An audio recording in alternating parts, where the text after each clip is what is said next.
It didn't take more than a few hours for conservative-leaning media to start hacking away at the federal judges overseeing the criminal case against Paul Manafort. Manafort, along with his subordinate Rick Gates, pleaded not guilty to all charges in the federal district court for D.C. in front of Magistrate Judge Deborah A. Robinson, who set bond at $10 million for Manafort and $5 million for Gates. Both men will await trial under home confinement.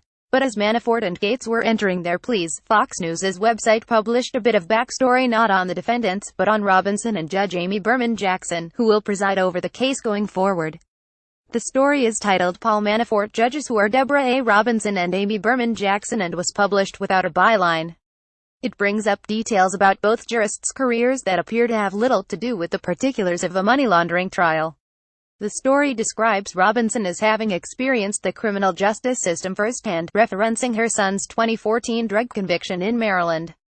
It also mentions her presiding over the trial of Louis Scooter Libby, the aide to former Vice President Dick Cheney, who was sentenced to 2 years in prison for his role in the outing of CIA agent Valerie Plame Wilson.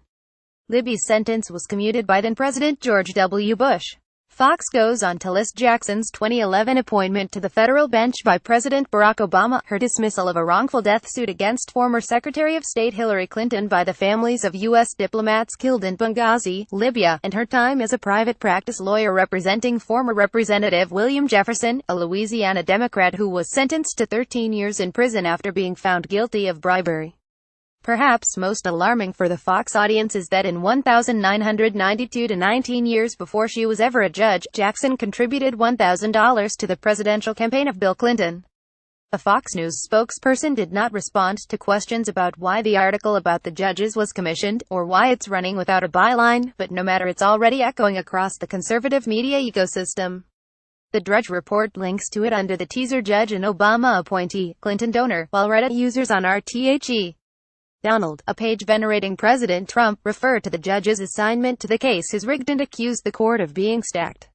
Everything Fox News wrote about Robinson and Jackson checks out, but its framing reeks of the campaign that the cable news channel has been waging against Robert Mueller, the special counsel investigating foreign meddling in the 2016 presidential election. As the Washington Post's Eric Wemple writes, the network has spent much of the past week pushing the line that Mueller, having worked alongside ousted FBI Director James Comey during the Bush administration and continuing into the Obama administration, should either resign or be fired.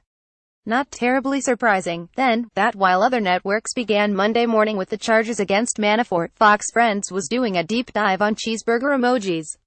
The story about Robinson and Jackson also brings to mind Trump's own attacks on the federal judiciary, especially his antagonism last year of Judge Gonzalo Curiel, who presided over the class-action lawsuit against Trump University.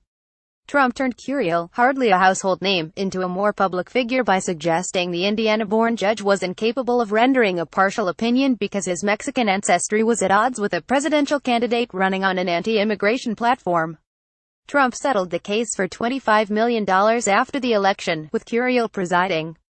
In office, Trump has continued to punch at the judiciary in rather personal terms, attacking a so-called judge who ruled against an early iteration of the administration's ban on immigration from 7 majority Muslim countries.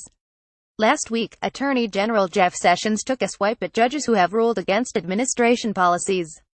Some judges have failed to respect our representatives in Congress and failed to appropriately respect the prerogatives and perspectives of the executive branch, Sessions said during a speech at the Heritage Foundation.